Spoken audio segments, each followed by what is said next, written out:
Well, hello, people. Neil McDonald here. Good morning, good afternoon, wherever you're listening to this. I'm really excited to bring to you another message in the series of Get Real with Neil. And today I'm with Zach Stumer. Say good day, Zach. Hi, guys. Lovely to be here. Thanks for inviting me along, Neil. Well, I'm in sunny Queensland, Brisbane, doing okay, and you're down in Melbourne. Yeah. A bit of a different environment, as a lot of people around Australia will understand. Yep. Certainly has been. It's been a challenging time over the last sort of 18 months, but hopefully the light's at the end of the tunnel. Fingers crossed, eh? Yeah. Everybody keeps doing the right thing. This month, our Fairway Financial theme that we have is around wellness, and that's one of the reasons for inviting Zach.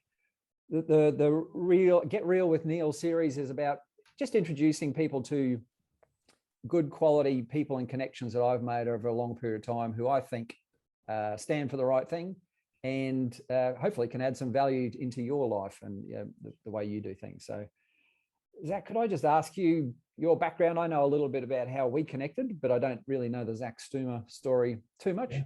You sort of fill us in? Yeah, sure. So I'm quite an exercise physiologist. So I started way back when. I was always been interested in exercise and movement. And I thought, you know what, the last thing I ever want to do with my life is to put on a suit and work in an office. So I thought, what else can I do? I love sports. So I went in and studied sports science, basically. And that led me into a career in personal training for a number of years. But what I found in this personal training or the exercise science environment was we're taught all this amazing science and all this really great stuff. And then when I went to apply it in the real world, I found that it actually didn't work. Like it did for some people and it didn't for other people. And I had this real experience of, I know all this stuff. I've spent years learning about the body and how it works in terms of food, nutrition, exercise prescription, and all this stuff. It just wasn't really working in the real world. So wow, kind of frustrated me a little bit. Did you work out why? I did in the end, but keep going. I left the industry for a number of years and then put on a suit. I started my own business. I sold my soul. No, not so much. But I really enjoyed working in that environment for a period. And then sort of after a period of time, I kind of burnt myself out. And that's when I discovered yoga. So yoga I went to as a form of almost rehabilitation. And I loved it so much that I ended up doing all my teacher training. And now I'm a yoga teacher and a yoga educator. So I teach other people how to teach yoga, which has been a really awesome journey. Yeah. And you have your own studio in Melbourne? I do, yeah, down here in Melbourne. Yeah. Fantastic. And that kind of led naturally into this space of, because I was always interested in health and well-being and physical well-being and the mental well-being of people, back into that environment that I sort of started with in the exercise science and the personal training, because now I had this, this space where I could explore that in a different sort of fashion. So my thinking turned from just applying information that I'd learned to looking at the person that was in front of me and then sort of working with that person. And that, personalization changed everything, because the things that I was doing before that weren't working were now started to work, because I wasn't applying the same thing to everybody. I was looking at the individual. So that actually brought me along to this PH360, which is an organization that I work for now. And they work in lots of different spaces, from personal health to corporate wellness. So it's, And that's how we met. Yeah. Fairway Financial has been connected with PH360 for a couple of years via my mate and your work colleague, Dr. Cam McDonald. Yep, that's correct. And and Zach has been supporting us. I don't know how long now, a year, maybe more, on our Fairway Financial office PH360 journey. So just, is there an easy way to describe PH360?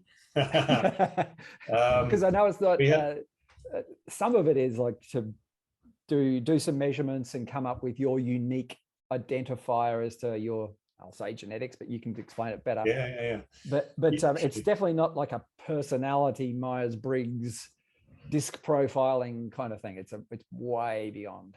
Yeah, that's right. So we actually have a course that's like 16 hours over a weekend, and then a 6-week course that sits on the back of that to explain all the science and everything that's associated with PH360. But in a nutshell, if I can take it surface level, it's Go for it. essentially what it's doing is it's looking at your genes. So that idea that I learned, that I spoke about before, which was rather than applying general information to everybody, which is sort of the way that so if we think about medicine and the way it progressed over the last thousands of years, we started with things like traditional Chinese medicine and Ayurveda, which looked at the individual and treated the individual.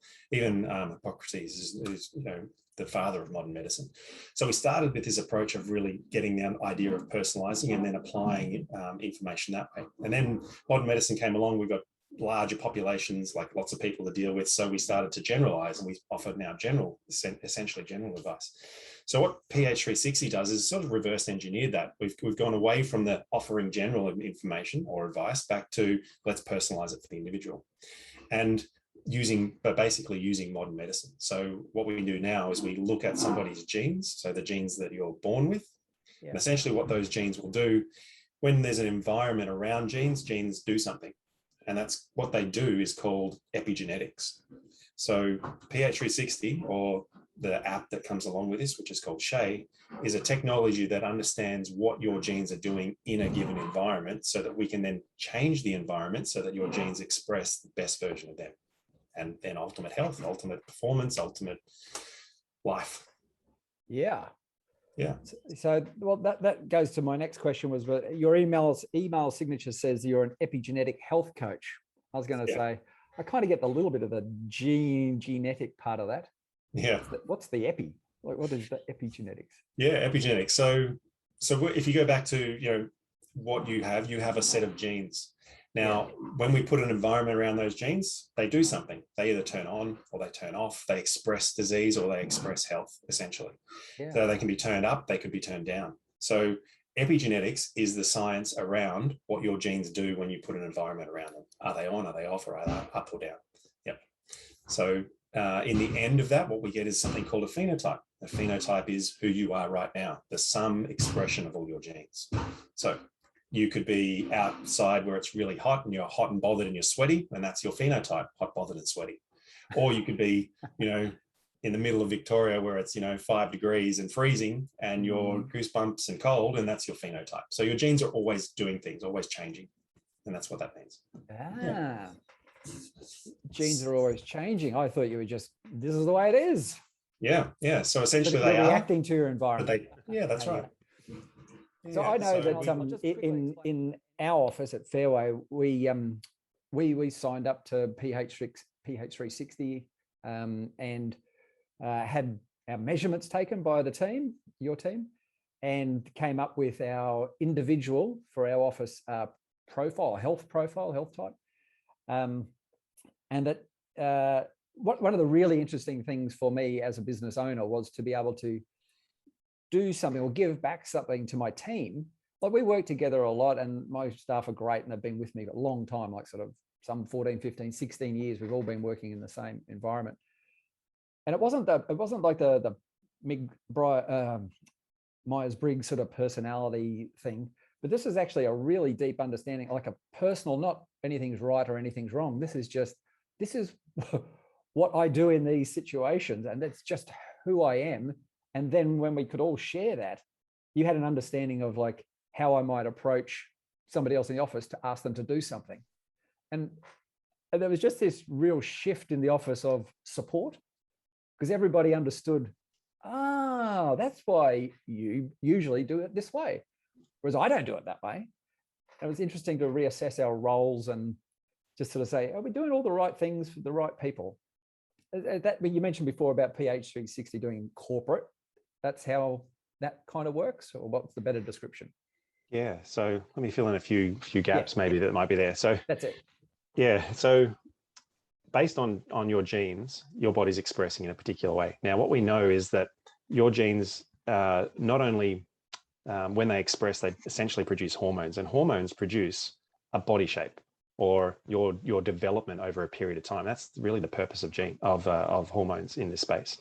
So what your genes do is there's more predictability that comes out of your genes than we sometimes often give credit to. So that idea of nature versus nurture, right? There's a really big component of nurture that comes through, to the point where we know if you've got a certain set of genes, you're going to produce a certain set of hormones, your body is going to look a particular way. Now, those hormones also have a behavioral component to it. So not only does it create a body shape in a particular way, but it creates a mind that thinks in a certain way. It creates a mind that's looking for certain behaviors or looking for certain patterns in things. So you might be a really visual person, and we can tell that because of your genes. You might be stressed by air conditioning, and we can tell that in your genes. You might be stressed by the tone of voice that somebody's using when you're talking to them, and we can tell that all from your genes. So the collation of all of those things gives you what you like what you mentioned before, like a Myers-Briggs, like almost like a personality type. The difference being it's based on what your genes are expressing versus what you think about yourself in certain situations, like the Myers-Briggs asks questions about yourself. What's your personality? Yeah. So we don't ask any personality questions. No. It's all based on how your genes are expressing, and we get that kind of information out of it. The one of the really interesting things for me was to learn that those different sort of like I think you said the hormones lead to a certain body shape, and that even just a visual on a person's body shape can be revealing for somebody who knows this stuff to say quite likely you're going to respond in these ways to these things. Is that pretty right? Yeah, pretty much. Yeah. So the Shay takes care of all of that. So once you had a measurements and you've created a profile, the profile gives you all this information in lots of different areas. Like often we think when we're talking about health and wellness, you're like food and exercise. Get those two things right, and then you're all good. But often what happens because there are other things that can often be more important. So for example, the mind might be super important. If you're not feeling well, then you're not likely to eat well and not likely to exercise. So there's almost like a priority. So what we do is we take care of the environment that makes your mind well, and then you get the motivation to move and the motivation to eat well. So wellness is more than just food and fitness, and that's where this kind of comes into. Yeah. That's really cool. Is there, without going into giving away the secret sauce and getting into too much science, like I know that the 360, I think, stands for the circle, the wheel, and when you get profiled, you fit somewhere on that wheel as a number or a dot somewhere on the 360 degrees. When you're talking there about that it's exercise and food, but that it's also your environment of maybe your mindset or your workplace. Can you give a couple of examples of where a different health profile would have a different startling or maybe major difference in their work environment or their exercise? Yeah. For example. Yeah, so there's lots of different examples that happen around the circle that we've got. We have these things called health types, and there's 6 different health types. And that's all based, again, on embryological development. So there's lots of different sciences that are thrown into the mix here. So when we look at this, we have lots of different things that sort of affect how the body works. So a really easy example might be whether you're an early bird or a night owl. Okay. So this is all, again, predetermined from your genes. So some people will get up in the morning and they'll have a burst of hormones that go, time to get up and go and use all that energy. Yeah. And then other people, the night owls, they don't have that same peak of hormones that occurs at that particular time of day. It occurs a little bit later in the day. So towards the afternoon and evening, that's when they get their peak of functionality or performance. So what we have is this dichotomy of early risers and late performers. Now, if you get that wrong, if you get somebody that's a late performer and you stress them in the morning, then their performance for the rest of the day is lower, and their ability of what they will feel as stress for the rest of the day is increased. So if you say, for example, have a meeting in the morning and you have some night owls attending an early meeting, then that's going to stress them versus this early bird that goes, yes, up and go, get me into that meeting, I'm good to go. This is when I do my best work. Yeah. So understanding not only that, but all different types of things in terms of exercise, in terms of food, in terms of the place, in terms of relationships, and how you care for people is all affected by your genes and genetics along the way. So, and I know you've helped us via the Shay app to within our office identify each person's best time or window to exercise, for example. You know, like some people get it done in the morning because that your body just loves that. But others of us are a bit more, my peak is between 3 and 5 or 5 and 7 in the evening. And it's like, yeah, oh yeah, I remember I used to do that and it felt good, but some people can get out of their natural flow. Yeah, certainly. And a lot of the times, society in general doesn't give us the opportunity to, well, it's becoming more and more frequent, but the opportunity, because usually it's 9 to 5, you turn up at 9, you're home at 5, that idea of the set working hours. So that might be great for certain parts of the circle, like certain health types will really thrive in that environment. But I guarantee you that in your work environment, the people that you've got working with you and working for you are all different health types. So understanding how somebody will best work and best perform, and if getting better performance and more efficiency and better presenteeism out of your staff and the people that you work with is important, as well as at the same time getting a better health outcome from them, then looking at this sort of thing is almost essential. Yeah.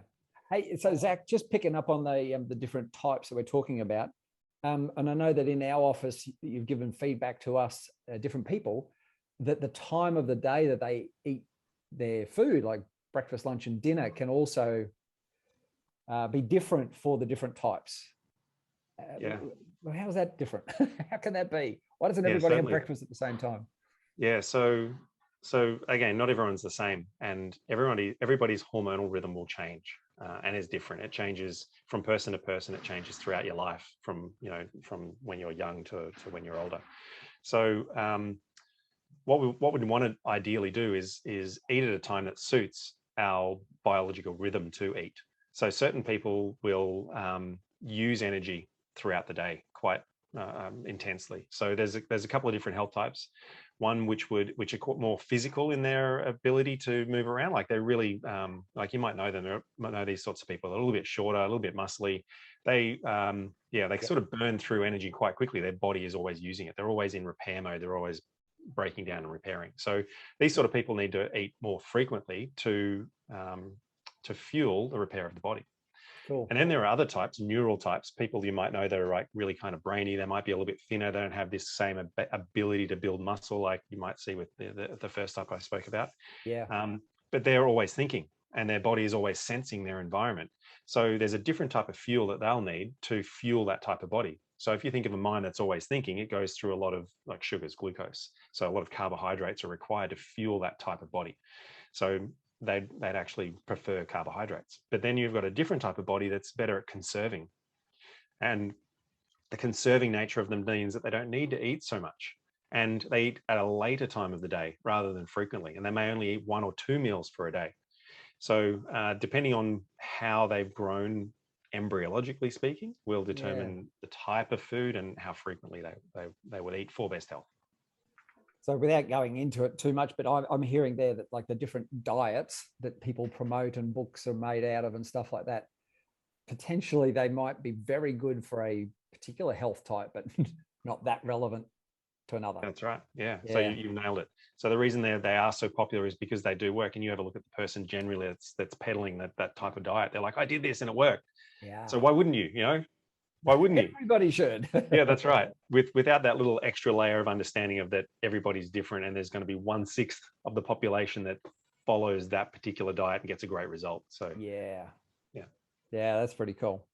Yeah. Over your years in the industry, have you kind of formed any just general health philosophies or wellness philosophies? Probably better than health, wellness or well-being philosophies. I in my insurance world, I think the value of insurance is prevention is better than the cure. Mm-hmm.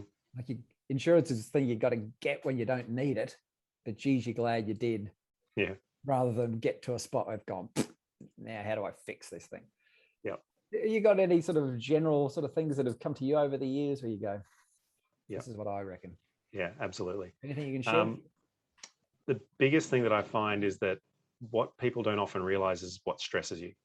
So having a little bit of self-awareness around what stresses you, and the Shea app will give you all the answers in terms of what all the things that stress you in the environment, not just food and exercise. So relationships, mind, being social, all those spaces. So when you have an understanding of what stresses you and how to manage that stress, then the body stays in a space of health and wellness. It's when the body goes out of health and wellness, it's okay, what is it in the environment that's stressing you? And it could be stress over a long period of time. So my advice is, when you understand what stresses you, and you've got strategies to manage that stress, then the body stays and remains healthy. It's because it's always trying to be healthy. It's always trying to get you back to a space of health.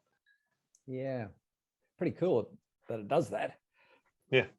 Yeah. I think your answer that you've given there kind of maybe answers this next question that I was going to ask, which was, do you see or hear from clients some common, I'll call them mistakes, but maybe they're not mistakes, but they're common things that people don't do to support what their stated goals are? Like we say, I want to do this and I'm going to do this, or I need to do this, but then their actions are speaking differently. Is there threads there, or is it just coming back to actually knowing themselves? No, there's lots of different threads. So different people will be motivated by different things, and that's kind of an obvious thing to say, but it's again predictable via the health type. So for example, certain health types, the one I spoke about before, they're really that sort of the body that's kind of active and can put on a little bit of muscle and just generally bouncing around the place. Go. Yeah, that's right. And go is exactly the motto. It's like, get them into action. If this sort of person, right, is sitting around and just not doing anything, then that's going to stress their system. So think about that for a moment. Not doing something or not being physically active creates a stress, and that stress then demotivates them. Versus somebody else that's okay, they do not need to move around all of the time. They might move at certain times of the day, which might be later in the day, but they're going to be demotivated by an environment, as in a place that they live, that's not open and spacious. So understanding those sorts of things will increase the motivation to want to do and want to be healthy. One of the things that I heard in your answer there was, or I made up potentially, is that two people living together, if you've got a person that is go, and they get stressed by not doing something, versus somebody else in the household who is a bit more like, hey, not now, I'm pretty chilled, why the rush? There could be a real rub there, but both are trying to get their own best result. Absolutely. But together they may not, unless they're aware, they may not see that that's what's going on. But there's also a really great synergy there when there is that little bit of self-awareness. So if you're the kind of person that needs to move in the morning and does like to go, versus the kind of person that moves in the afternoon and likes a plan, because that's the best, that's their genius, their natural genius working. Yeah. So you might have a person, and let's say the person that's really active is in health, but the person that is the planner has been trying to live that particular lifestyle of the person that's active, then it's going to take them out of health. Now, when they're out of health, that is the best person to actually get them motivated. Let's go do this. And they're like, no, we need to plan, but it gets them into action. And action often is the best thing that's needed in that space. Yeah, that reminds me, in our office, one of the ladies who they were planning a holiday, her and a partner, down to Tasmania. And in understanding this profile, it actually changed the way they would have normally rubbed each other in the planning for the holiday, because she realized and took home, I've got 5 things I want to do on the week that we're away. I don't care what the order is. I don't care how we get there or that sort of stuff. And he was like, I don't particularly know what I want to do, but I will plan everything and make sure that it happens. And they went these 2 distinct roles in organizing their holiday, and they had a great holiday as a result. Yeah. To recognize awesome. That you do that and then step out, and I'm going to step in and make this happen for you. Yeah, it reminds me of in a work situation where this occurred as well. So we work with an organization that has been working with this for over 12 months now. So they've got a really good understanding of each other's strengths and weaknesses in this space. So we have this one health type called the connector, and the connector is this person that really wants to create bonds with people, and they're really good at it. Like, they're just natural. You put them in a space and they'll work the room, and they can create connections really easy because they have a hormonal system that's driving that kind of behavior. And then we have this other health type. These two were working sort of together, but never really gelled. The other health type is what's called a crusader. And this crusader, this guy is really focused, really driven, likes to complete tasks, outcome focused. So what we had was these 2 salespeople that were working together, but clashing, because one's approach was create the relationship, and the other was create return on investment. So we had this real meeting of the minds here, where there was there wasn't progress. Now, through the Shea Wellness program that we ran for them and increasing their own self-awareness of themselves and the others that they were working with, they realized where the strengths was or are in the other person. So next time they walked into and this just happened naturally, it wasn't coached into them, just bringing the self-awareness around it. Understanding. So the connector came in, broke the ice, created the relationship, and then the crusader, the data-driven outcome person, came in over the top once that relationship was created. And in the end, they got this super outcome where they're now working together with such synergy that they're smashing it. That is awesome. Yeah. So the applications are. It's been fantastic in our office to have that insight, and we've worked with you and Dr. Cam to even take it a little bit further to help the advisors at Fairway Financial understand what our clients might value most. Like, instead of that, doing the same thing and going, well, why does this work for some people and not for others?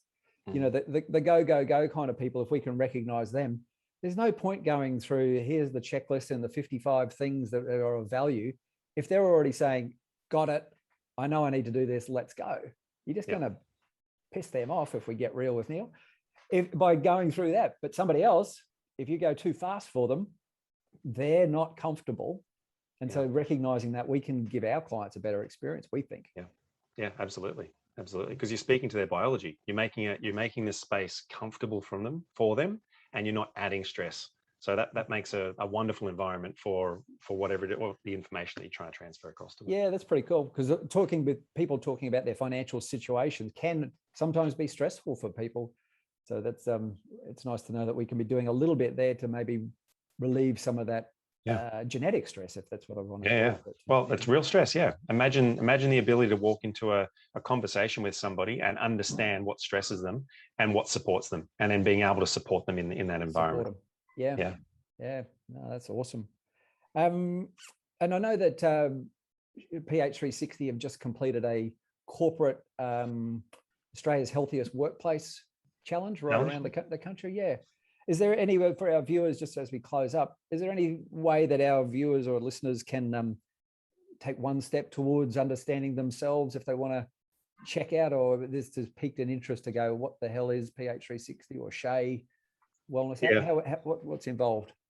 What did you do? So you can reach out to PH360 through their website, or details I've got, you can contact me directly. I've got an email address for you, and that kind of starts the process. So there's a sort of a learning process as well, because we're talking about personalizing. So when we come into an organization and we provide a platform to discover all this information, it's completely personalized to the organization, because every organization has different outcomes. They have different goals and they have different purposes in terms of the direction that they want to head. And the great thing about understanding what personalization means is that once you understand that for the person, it also makes sense for the organization to do that. So we deliver it in a way that makes sense to the organization and then the individual as well. So that's kind of the starting point. Because if you're like, the power of personalization, let's say we've got all these different health types and different types of people, and you're looking to put a corporate wellness or a wellness, you're looking after the health of your employees or the people that you work with. So you put on a boot camp in the morning. Now we have these ideas of the early birds and the night owl kind of people. And if you stress a night owl in the morning, you're actually going to make them worse. You're going to make them put on weight, demotivated, and less healthy. So before you do anything, talk to somebody that understands a little bit of personalizations, just so that you can target every individual in a really easy way, just understanding what stresses them and what doesn't. I think that's the great wrap up there. The key that stood out to me is the personalization. And that's also the key that we've experienced through dealing with you. And you have a great way of supporting each of my team and me with the bigger vision that I have. But individually, you've got a great way of doing that without, because everybody can do everything, but there's a way that's going to work better for you. And that's a real skill that you've got in supporting each person in doing that. So thank you for that journey that we're on together, and thank you also for your time today. Any sort of final closing anythings, or we'll wrap it up there? Anything comes to mind? Yeah, just I guess the self-awareness piece that occurs around this is just recognizing what stresses you, and when you can recognize that stress, because sometimes we don't, right? We just move into that space of stress. So when you can understand what stresses you and you have a way of dealing with that stress, then everything becomes easier, from your life at work and then your life at home as well. Yeah. So yeah, Beautiful. Who doesn't want that? of course. Sign up, people. Get real. Get real. Let's get in. Thank you, Zach. That's really wonderful. And yeah, thanks to everybody that's listening and stayed on the journey with us. No worries. Thanks, Neil. Thanks See for you having all. me.